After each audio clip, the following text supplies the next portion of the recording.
है, तो स्वाभाविक रूप से उस पर भी जिस प्रकार मात्र अब उसे कमा करके 5% कर दिया गया है, यह भी अपने आप में एक बहुत बड़ी छलांग है, बहुत बड़ी बात है। आप देखिए 31%, बच्चों की बात मैंने की थी खाने पीने के विषय में, बच्चे चॉकलेट पसंद करते हैं। 31% का वैट था चॉकलेट के ऊपर, जो अब की कम होकर 5% हो गया है।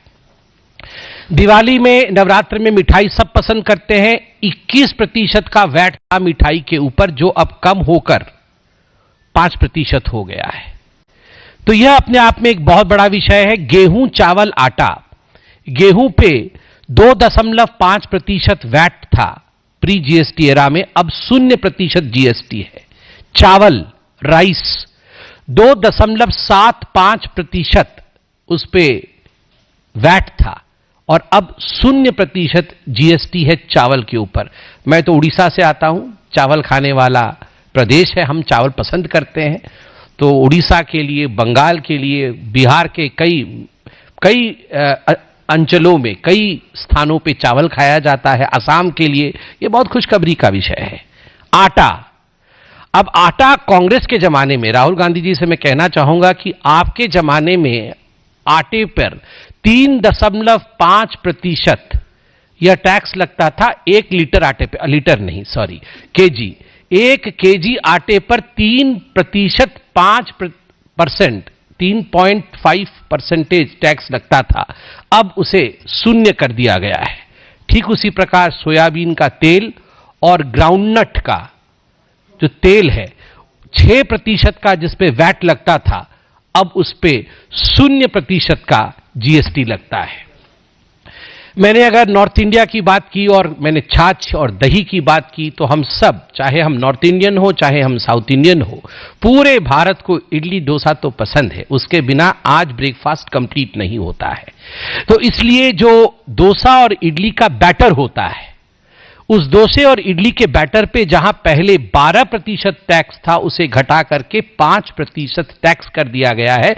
तो मैं तो कहूंगा चलिए इडली डोसा जरूर आप खाइए, नाश्ते पर खाइए और भारतवर्ष का गुण गाइए।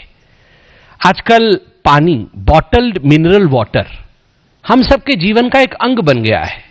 आप पत्रकार हैं, बहुत धूप में खड़े रहते हैं, मैं देखता हूं आपके हाथ में एक बॉटल मिनरल वाटर जरूर रहता है। मैं देख रहा हूं आपके हाथ में भी है, बॉटल मिनरल वाटर है।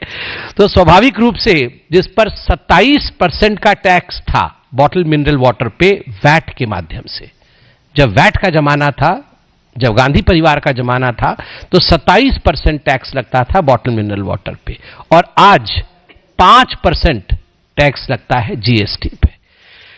ये तो खाने पीने का विषय था। अब हम आते हैं हाउस होल्ड एसेंशियल्स और एफएमसीजी। एफएमसीजी मतलब फास्ट मूविंग कॉमर्शियल गुड्स। हम दुकान पे जाते हैं और तुरंत साबुन, तेल, जो पैकेट्स उठाते हैं, जो एकदम पेरिशेबल आइटम्स फटाफट उठाया हमने, वो एफएमसीजी होता है।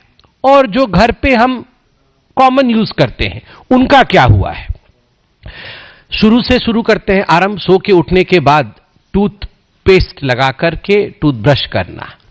तो जो टूथपेस्ट था, उस टूथपेस्ट पर 27% वैट लगता था। 27% वैट था टूथपेस्ट पर, अब वो घट करके 5% हो गया है। हम सब मिडिल क्लास से आते हैं, हम सबके लिए ये एक्सपीरियंस रहा होगा। सुबह उठकर जब आप टूथपेस्ट लगाते थे, तो घर में कोई ना कोई बड़ा, माताजी या पिताजी जरूर देखते थे कि ये बच्चा थोड़ा सा लगाया है या पूरा लगाया है। टीवी देख के एडवर्टाइजमेंट हम लोग को मन होता था कि पूरा लगा दे, टूथपेस्ट लगाना मतलब पूरे पे लगाना है, मगर पिताजी मम्मी बोलते थे नहीं बेटा, इतने से ही काम चलाना है। और तो और महीने के अंत पे वो टूथपेस्ट को मोड़ मोड़ के वो दिखता नहीं था, वो पूरा गोल घूमकर स्पाइरल बन जाता था। इस प्रकार की हमारी जिंदगी होती थी। याद करिए, वो भी एक जमाना था। 27% का वैट था, और अब माता पिता बाकी काम करते हैं, ये देखने नहीं आते हैं कि टूथपेस्ट को मोड़ा जाए या इतना सा लगाया जाए या थोड़ा अधिक लगाया जाए। जमाना बदल गया है। मोदी जी के जमाने में टूथपेस्ट पे 27% से घटा करके 5% टैक्स लगेगा। ठीक उसी प्रकार टूथ पाउडर पे भी 17% से घटा करके 5% अब टैक्स लगेगा। साबुन और तेल, यह भी जो एसेंशियल आइटम है उस पे भी 27% वैट लगता था, अब उस पे मात्र 5% जीएसटी लगेगी। अब घर में साइकिल, बच्चों के पास साइकिल होनी चाहिए, सभी साइकिल की इच्छा करते हैं। हमारे जमाने में 10th क्लास पे फर्स्ट होने पर साइकिल दी जाती थी।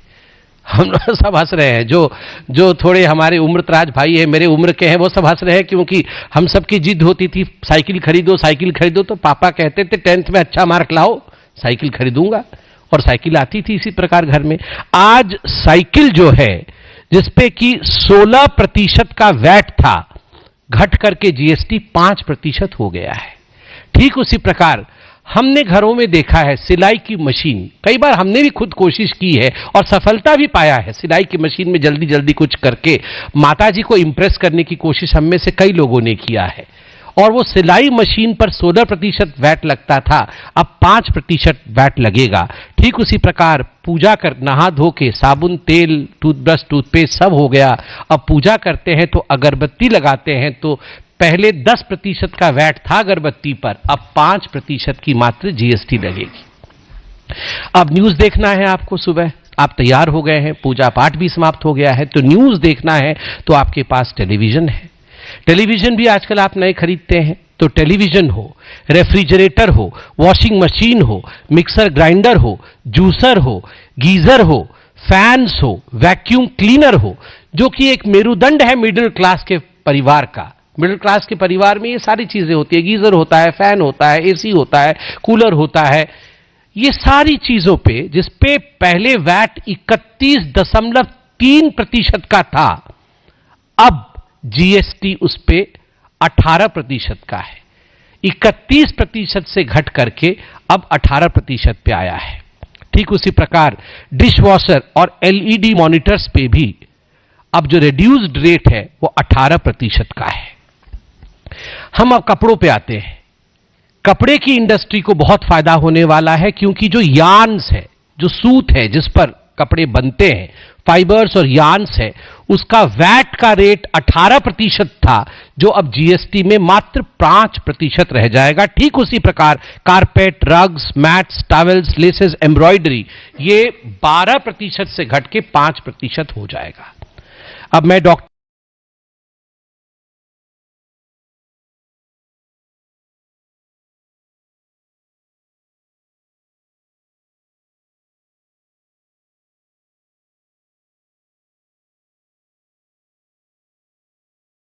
एक खुशखबरी है। अब देखिए, जो एसेंशियल मेडिकल आइटम्स थे, जैसे एनेस्थीसिया के हो गए, कोई भी ऑपरेशन होता है एनेस्थीसिया की आवश्यकता होती है, मेडिकल ग्रेड ऑक्सीजन हो गया, आयोडीन हो गया, डायग्नोस्टिक किट्स हो गए, ब्लड शुगर मॉनिटर्स, ग्लूकोमीटर इत्यादि हो गए, सर्जिकल ग्लव हो गए, बैंडेजेस हो गए, इन सब के ऊपर 12% से टैक्स घट करके अब मात्र 5% लगेगा। तो मेडिकल सेक्टर के लिए एक बड़ी खुशखबरी है। उसके साथ ही जो हाई कॉस्ट मेडिकल इक्विपमेंट है, जैसे कि एक्सरे का मशीन, जैसे कि रेडियोथेरेपी की मशीन, जो कैंसर के लिए रेडियोथेरेपी दी जाती है, surgical instruments, breathing aids, thermometer, testing instruments, इन सब पे 18% या 12% से घट करके अब स्लैब 5% पे फिक्स किया गया है। तो considerable decrease in medical expenses भी होगा। अब एनेस्थीसिया का मशीन कम है, इंस्ट्रूमेंट्स की प्राइस घट गई है, तो स्वाभाविक रूप में कंज्यूमर के पास ये बेनिफिट जाने वाला है। और सबसे बड़ा छलांग जो इस जीएसटी रिफॉर्म ने लगाया है, मेरे हिसाब से हेल्थ और इंश्योरेंस सेक्टर में लगाया है, जिसमें कि हेल्थ और लाइफ इंश्योरेंस की जो प्रीमियम है उसे शून्य कर दिया गया है। पहले 18% पे था, वो वैट के जमाने को याद करिए, 18% से अब उसे शून्य पे लाया गया है।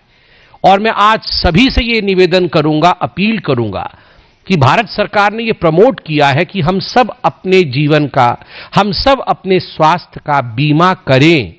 उस पे 0% टैक्स है।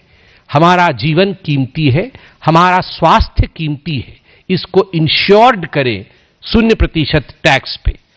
ठीक उसी प्रकार हमारे जो किसान भाई हैं, किसान भाइयों के लिए भी बहुत खुशखबरी है। मैं तो ये जरूर कहना चाहूंगा कि यह सरकार किसानों की है, और जो fixed speed diesel engine tractor वाली जो 15 हॉर्स पावर से बराबर या नीचे की है, या ट्रैक्टर का रियर टायर या ट्यूब्स है, उस पे पहले 16% का वैट लगता था, 16%।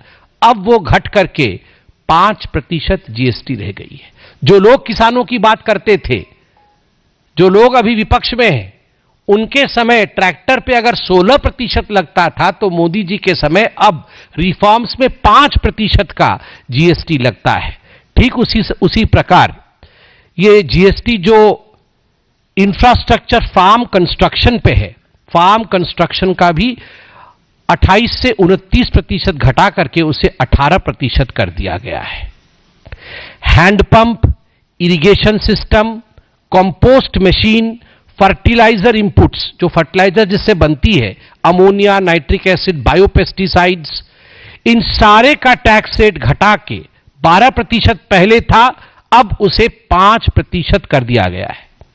ट्रैक्टर के लिए तो और भी खुशखबरी है। ट्रैक्टर पार्ट्स, ट्रैक्टर के चक्के, wheels, bumpers, hydraulic pumps, steering wheel, ये सारे जो 18% टैक्स स्लैब पे थे, अब ट्रैक्टर के ये सारे पार्ट 5% टैक्स स्लैब में आ जाएंगे।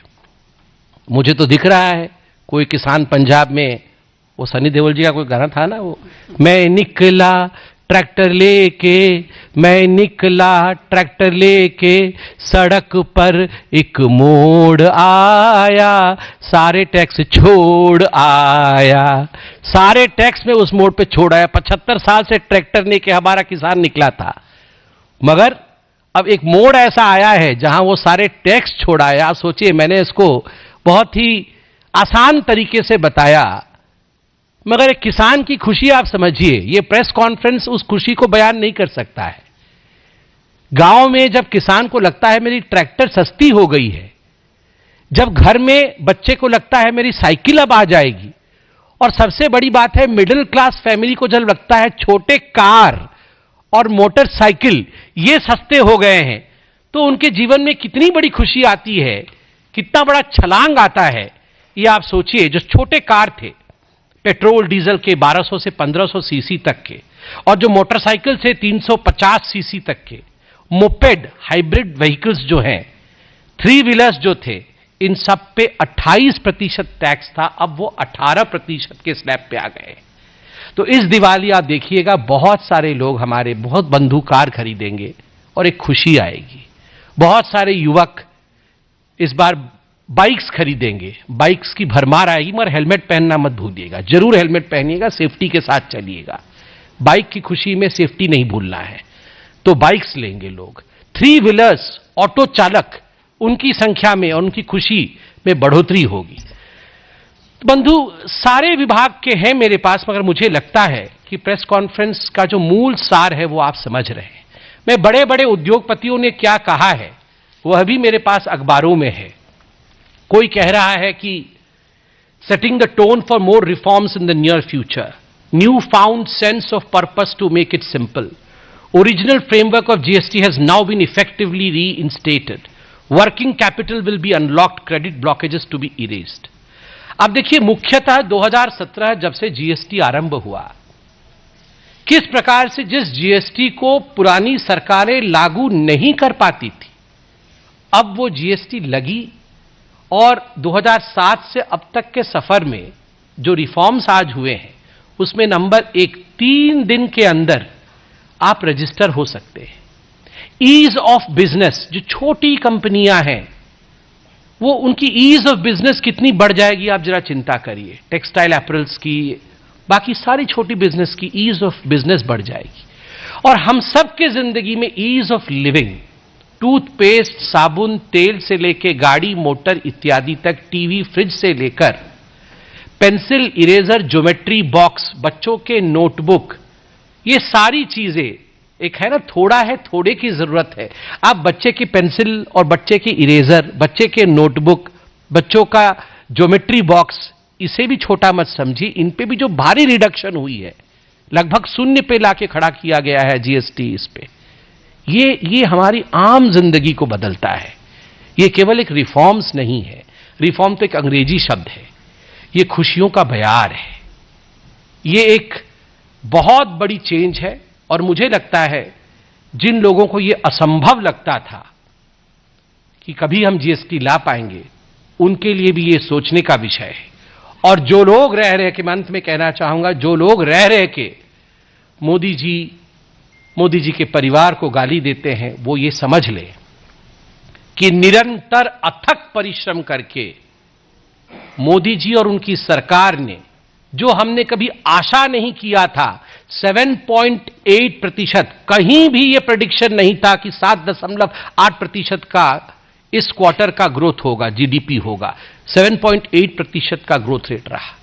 किसी ने नहीं सोचा था कि 17.5 वर्ष के हाईएस्ट पेडेस्टल पे हम मैन्युफैक्चरिंग पे खड़े होंगे, आज हम खड़े हैं।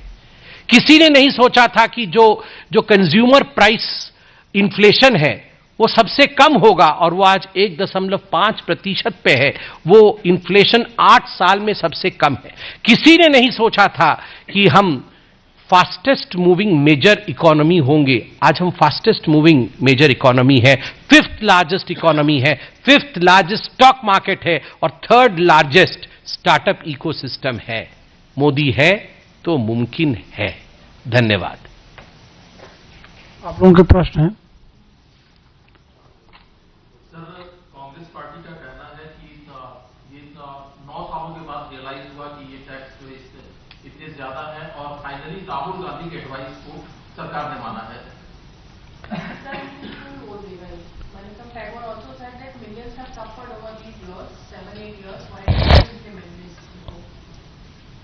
See, I'm astonished कि such a question has been asked by the Congress party. 75 साल देश ने उन्हें दिए, कांग्रेस पार्टी को दिया, गांधी परिवार को दिया। और इन 75 वर्षों में गरीबी हटाओ का आंदोलन पंडित जवाहरलाल नेहरू, उनके उपरांत उनकी बेटी इंदिरा गांधी, उसके पश्चात उनके बेटे राजीव गांधी, उसके पश्चात उनकी धर्मपत्नी और कांग्रेस की अध्यक्षा, और एक तरह से द शैडो प्राइम मिनिस्टर कहने से यह अतिशयोक्ति नहीं होगी, आदरणीय सोनिया गांधी जी, और उसके बाद राहुल गांधी जी को मौका नहीं मिला। गरीबी हटाओ का आंदोलन इन सभी लोगों ने दिया। सिर्फ गरीबी हटाओ का इन्होंने नारा दिया, गरीबी नहीं हटाया। उनके पास वो अपॉर्चुनिटी थी कि वो जीएसटी ला सके। मीटिंग दर मीटिंग, कमीशन दर कमीशन बैठाया गया जीएसटी लाने के लिए, यूनिफाइड टैक्स स्ट्रक्चर लाने के लिए। और जो कॉम्प्लेक्स टैक्स स्ट्रक्चर भारतवर्ष में था, जो एक कॉम्प्लिकेटेड टैक्स स्ट्रक्चर था, उसको सिंप्लीफाई करने का उनके पास मौका था, मगर उन्होंने वो हिम्मत नहीं जुटाई, उनका वो कंसेंसस नहीं बन पाया। 2014 में मोदी जी की सरकार आई, जज्बा भी था, ईमान भी थी। We had the intention also, we had the courage also, and we had democracy on our side to bring consensus of all. सबको बैठा करके कंसेंसस बनाने, उन राज्यों को भी, तमिलनाडु, बंगाल जैसे राज्य जो तैयार नहीं हो रहे थे पहले, उन राज्यों को बैठा करके उनके भी भले की चिंता करके जीएसटी लाया गया 2017 में। ये तो ला भी नहीं पा रहे थे, अब क्या बोल रहे हैं? अब इतना कुछ बोल रहे हैं, ला नहीं पा रहे थे जीएसटी। और जहां तक यह कहना कि राहुल गांधी के कहने पर हुआ है, देखिए भैया, गांधी परिवार के कहने पर तो ये सूर्य चंद्र भी आत जात करते हैं। ये गांधी परिवार ही कह रही तो ब्रह्मांड है, वरना ब्रह्मांड थोड़ी होता। आप बताइए, भारतवर्ष होता क्या अगर गांधी परिवार नहीं होती? ये इनकी मानसिकता है कि सब कुछ इनके कहने पर हो रही है। और मैं केवल प्रवक्ता के नाते नहीं, एक साधारण व्यक्ति के नाते कहता हूं, जब भी भारतवर्ष में कुछ अच्छा होता है, भारत की आम जनता खुश होती है, तब कांग्रेस को मातम बनाने का पूरा मौका मिलता है। राम मंदिर बन जाए तो ये कैसे हो गया, क्यों हो गया, हम तो बोल रहे थे, हम तो कर रहे थे। आप अगर देख लीजिए, आर्टिकल 370 आ जाए, पूरा भारत खुश रहेगा, कांग्रेस मातम मना रही होगी कि हम तो बोल रहे थे कर दो, हम तो ऐसा कर रहे थे, हम तो वैसा कर रहे थे। ऑपरेशन सिंदूर हो जाए तो इनको मुश्किल है, पार्लियामेंट में इनको डिबेट करना है, वहां पर भी मुंह की पटखनी खानी पड़ती है इनको। एयर स्ट्राइक हो जाए तो इनको मुश्किल हो जाती है, और जीएसटी आती है तो मुश्किल होती है, जीएसटी रिफॉर्म होता है तो मुश्किल होती है। तो मुझे लगता है जो मुश्किल में है, जिसको पीड़ा है, उसको पीड़ा ही रहेगी, उसकी पीड़ा दूर नहीं हो सकती है। और जो अच्छे करने वाले हैं वो अच्छा ही करते रहेंगे। जिसका जैसा स्वभाव, वो स्वभाव बदल नहीं सकता है। Do you want this in English as well?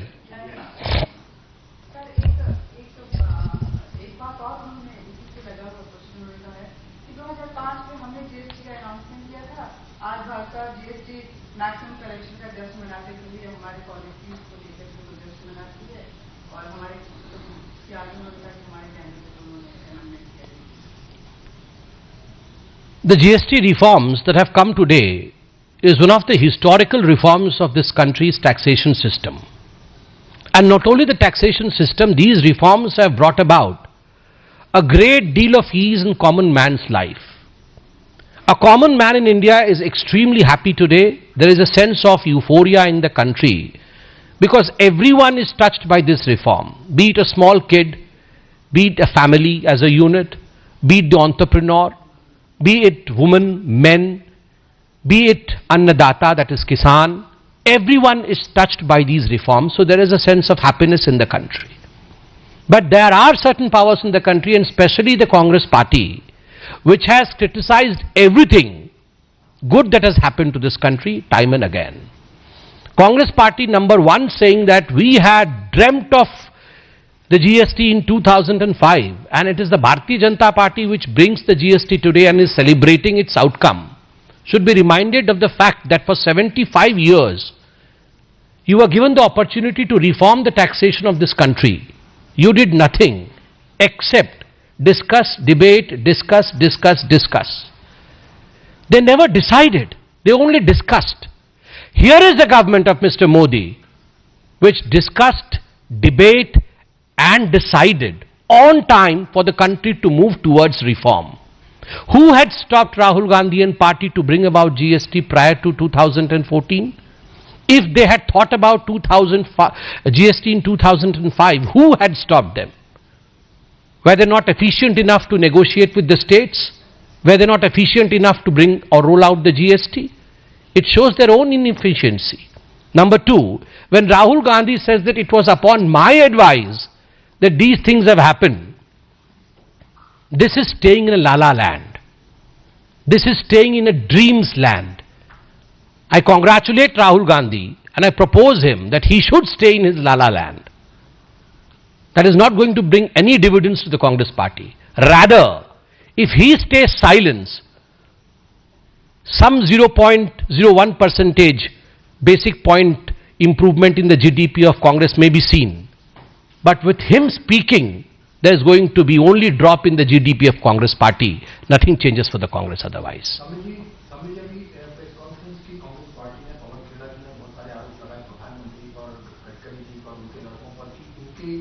Share बढ़ रहे थी कंपनी के, ऐसा और बनाने की कंपनियां थी, पहले कंप्यूटर था, बहुत शेयर हो गया है, एक ही विभाग का काम हो पाया है, पेटा पॉलिसी बनाते हैं, पेटे कंपनियां खोल के पैसे कमा रहे हैं। देखिए, कांग्रेस पार्टी प्रेस कॉन्फ्रेंस कर रही है। कांग्रेस पार्टी कभी भी सकारात्मक प्रेस कॉन्फ्रेंस कर नहीं सकती है। कांग्रेस पार्टी आज जीएसटी के जो रिफॉर्म्स आए हैं उसके विषय में प्रेस कॉन्फ्रेंस करे और बताए वाकई क्या किसानों को फायदा हुआ या नहीं हुआ, क्या फैमिलीज को फायदा हुआ या नहीं हुआ, क्या मार्केट में रेट सस्ते हुए या नहीं हुए। और बाय द वे, कांग्रेस के प्रेस कॉन्फ्रेंसेस से कोई फर्क नहीं पड़ता है। वो वोट चोरी इत्यादि संस्थाओं को गाली देना, बिना किसी आधार पर गाली देना, और अगर तथ्य हैं तो उस तथ्यों को लेकर कोर्ट में नहीं जाना, तथ्यों को लेकर कंसर्न्ड विभाग के पास नहीं जाना, केवल टीवी के पास आके वहां पर बोलना। तो मुझे तो लगता है कि कांग्रेस पार्टी का भी आम आदमी पार्टी जैसी ही हालत होती जा रही है, more on the television and less on the ground. आम आदमी पार्टी जिस प्रकार से, खैर आजकल दोनों लड़ ही रहे हैं, तो आम आदमी पार्टी जिस प्रकार से केवल टीवी पर आके हल्ला मचाती थी कि हमारे पास इस जेब में ये कागज है, इस जेब में ये कागज है, इस अटैची में ये एविडेंस है, उस सूटकेस में वो एविडेंस है, और होता कुछ नहीं था। तो Congress party also has turned into an Aam Aadmi Party now. Sambit ji, GST council ने फैसला कर लिया लोगों को दिवाली का गिफ्ट दिया, लेकिन जयराम रमेश ये कह रहे हैं कि जीएसटी काउंसिल फैसला कर लेती है, प्राइम मिनिस्टर 15 अगस्त को लाभले से अनाउंस कर दें, तो जीएसटी काउंसिल एक कॉन्स्टिट्यूशनल बॉडी है, इसका कोई इम्पैक्ट है, कोई मीटिंग की वैल्यू है जब पहले ही अनाउंस कर दिया गया? तो I think Mr. Jairam Ramesh should know the difference between the vision and how to work out the vision. देश का एक विजन होता है, एक लक्ष्य होता है. प्रधानमंत्री जी ने जो लाल किले से अनाउंस किया वो देश का विजन है, वो देश का लक्ष्य था कि देश में रिफॉर्म्स होना चाहिए. क्यों नहीं होना चाहिए? हर सेक्टर में रिफॉर्म होना चाहिए. मेडिकल रिफॉर्म होना चाहिए, पुलिस रिफॉर्म्स होने चाहिए, जीएसटी रिफॉर्म्स, टैक्स रिफॉर्म्स होने चाहिए. स्वाभाविक है, प्रधानमंत्री हैं देश के. जयराम रमेश जी को यह डिफरेंस पता इसलिए नहीं है क्योंकि जो एनएसी निर्णय लेती थी वो माननीय मनमोहन सिंह जी को पता नहीं होता था. एक नॉन कॉन्स्टिट्यूशनल बॉडी होती थी उस समय, आप याद करिए. और जो निजी सचिव होते थे प्रधानमंत्री के, पुलक चटर्जी जी प्रधानमंत्री, तत्कालीन प्रधानमंत्री मनमोहन सिंह जी के नाक के नीचे से शाम 6 बजे सारी फाइलें छीन लेते थे और मैडम सोनिया जी के पास चले जाते थे. सोनिया जी को सब पता होता था, मनमोहन जी को कुछ पता नहीं होता था उस जमाने में. यह किताब में लिखा है, कांग्रेस के किताब में लिखा हुआ है. तो स्वाभाविक रूप से यह प्रधानमंत्री एक्सीडेंटल प्राइम मिनिस्टर नहीं है. Our Prime Minister is not an accidental Prime Minister. He is a performing Prime Minister. So it's but natural that vision हमारे प्रधानमंत्री देंगे, execute उसे सरकार करेगी. संजय शर्मा जी. सुनील जी, जो अपोजिशन पार्टीज की जो सरकारें हैं, उनके जो मंत्री थे, उनने कल एक मांग उठाई थी कि इस जीएसटी की दर को कमी करने से उनके राज्यों को जो घाटा होगा, नुकसान होगा, उसकी भरपाई केंद्र सरकार करे. एक तो ये दूसरा, ये कांग्रेस के नेता ये भी कह रहे हैं कि हाइड्रोजन बम की जो धमकी दी थी राहुल गांधी ने, उसके डर से आपको ये करना.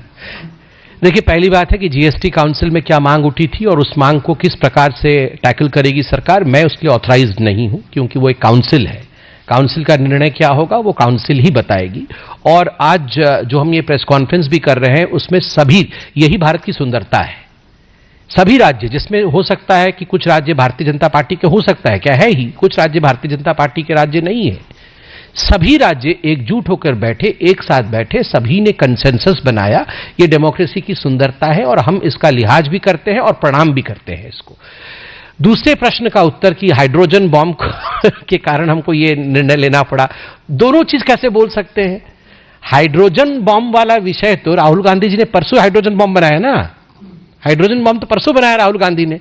और अभी जयराम रमेश बोल रहे प्रधानमंत्री जी ने तो 15 अगस्त को बोल दिया था कि ऐसे होने वाला है. तो हाइड्रोजन बॉम्ब बना परसों और प्रधानमंत्री जी ने 15 अगस्त को बोल दिया था ये होने वाला है. दोनों चीजें एक साथ कैसे बोल रहे हैं? और ये राहुल गांधी को बोलिए बम बनाना बंद करे, कुछ काम वाम करिए. क्या बम, एटम बम, हाइड्रोजन बम, यही सब बनाते रहते हैं. आप कांग्रेस को नॉन प्रोलिफरेशन ट्रीटी करना चाहिए कि हम बम नहीं बनाएंगे, कांग्रेस में हम काम करेंगे. गौरव जी. सर, पी चिदम्बरम पूर्व वित्त मंत्री हैं, उन्होंने तारीफ की है फैसले के लिए. उन्होंने साथ ही ये भी कहा है कि ये फैसला क्या बिहार चुनाव को ध्यान में रखकर लिया गया या ट्रंप टैरिफ के असर से बच रहे? देखिए, वो जो तारीफ है वो एज ए इकोनॉमिस्ट उनका आप देखिए, और जो बाकी पोर्शन है, जो क्रिटिसिज्म उन्होंने ऐड कर दिया है बाद में, वो राहुल गांधी जी ने फोन करके बोला है केवल तारीफ करोगे तो पार्टी में नहीं रहोगे, इसलिए वो थोड़ा सा ऐड करना पड़ता है उनको. नहीं तो पूरी तारीफ हो जाएगी तो मुश्किल हो जाएगी ना, उनकी भी नौकरी खतरे में आ जाएगी. डांटा जी.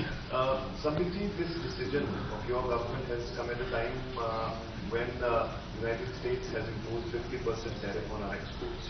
So would there be any impact on the finances of the government of this reduction in the tax slabs of the GST?